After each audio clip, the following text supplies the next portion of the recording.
बहुत अच्छी। बच्चों, मिठाई किस किस को पसंद है?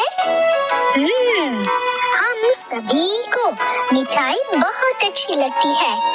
लड्डू, जलेबी, गुलाब जामुन, ये सब सुन के मुंह में तो पानी आ जाता है। तो आज हम ऐसे एक मिठाई वाले की कहानी सुनेंगे जो ऐसे बहुत बढ़िया मिठाई बनाता था, लेकिन उसकी लालच की वजह से उसका बुरा हाल हुआ।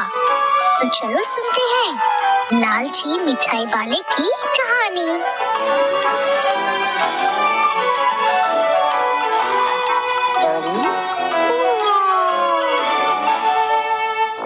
दीनपुर गांव में रमन नाम का हलवाई रहता था। वह खूब बढ़िया और स्वादिष्ट मिठाइयाँ बनाने के लिए जाना जाता था। इसी वजह से उसकी दुकान पूरे गांव में मशहूर थी। पूरा गांव उसकी दुकान से मिठाई खरीदता था। वह और उसकी पत्नी मिलकर शुद्ध देसी घी में मिठाई बनाते थे। इससे मिठाइयाँ काफी अच्छी और स्वादिष्ट बनती थी। हर रोज शाम होती होती उसकी सारी मिठाइयाँ बिक जाती थी और वह अच्छा मुनाफा भी कमा लेता था।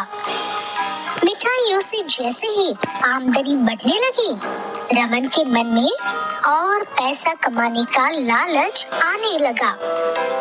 अपनी इसी लालच के चलते उसे एक तरकीब सूझी। वह शहर गया और वहां से एक दो चुंबक के टुकड़े लेकर आया। उस टुकड़े को उसने अपने तराजू के नीचे लगा दिया। इसके बाद एक नया ग्राहक आया जिसने रमन के पास से 1 किलो जलेबी खरीदी। इस बार तराजू के नीचे चुंबक लगाने की वजह से रमन को अधिक मुनाफा हुआ। उसने अपनी इस तरकीब के बारे में अपनी पत्नी को भी बताया, लेकिन उसकी पत्नी को रमन की यह चालाकी अच्छी नहीं लगी। उसने रमन को समझाया कि उसे अपने ग्राहकों के साथ इस तरह की धोखेबाजी नहीं करनी चाहिए, लेकिन रमन ने अपनी पत्नी की बात बिल्कुल भी नहीं सुनी। वो हर रोज तराजू के नीचे चुंबक लगाकर अपने ग्राहकों को धोखा देने लगा। इससे उसका मुनाफा बढ़कर कई गुना अधिक हो गया।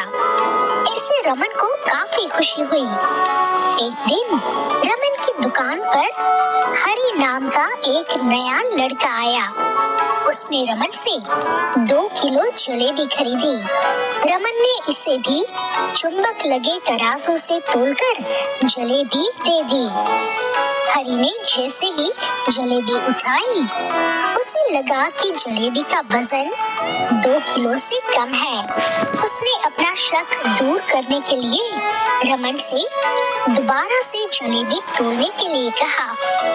हरी की बात सुनकर रमन चिढ़ गया। उसने कहा, मेरे पास इतना फालतू समय नहीं है कि मैं बार बार तुम्हारी जलेबी ही तोलता रहूं।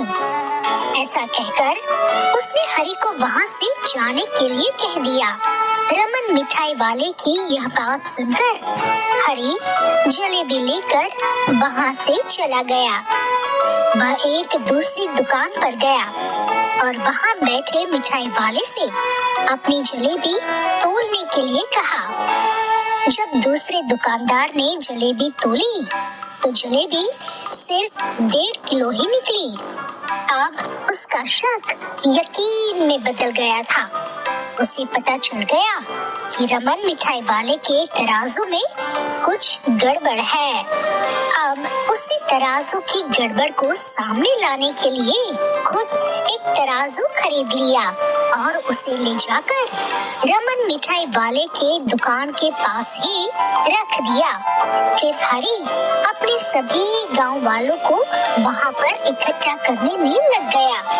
जैसे ही लोगों की थोड़ी भीड़ बढ़ने लगी तो उसने गांव के लोगों से कहा कि आज मैं आप सभी लोगों को एक जादू दिखाऊंगा।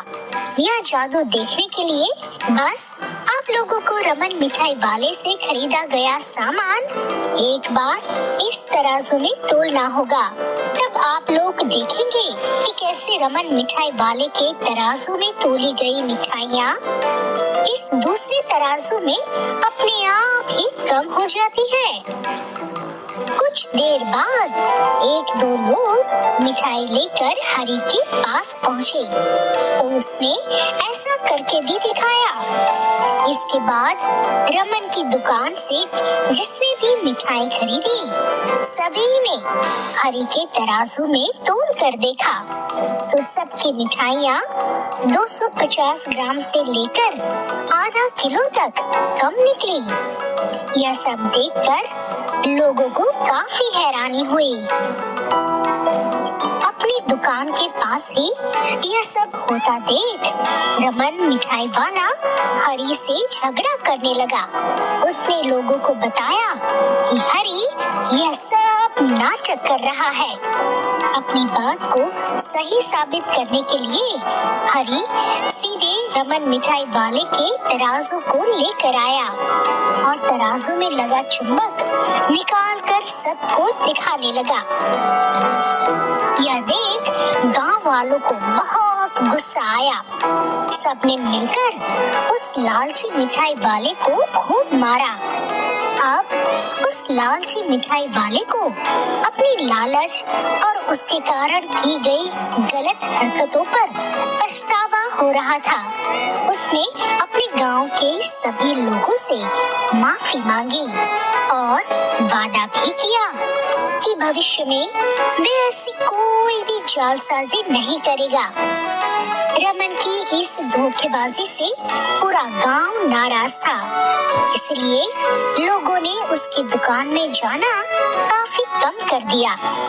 इधर रमन के पास पछताने के अलावा कुछ और नहीं बचा, क्योंकि पूरे गांव के लोगों का भरोसा वो खो चुका था। तो बच्चों, इस कहानी से हमें सीख मिलती है कि कभी भी लालच नहीं करना चाहिए। हमेशा ईमानदारी के साथ अपना काम करने से ही इंसान का नाम होता है। लालच के चलते भले ही कुछ समय के लिए अच्छा फायदा हो, लेकिन इससे इज्जत और आत्मसम्मान दोनों कम हो जाते हैं।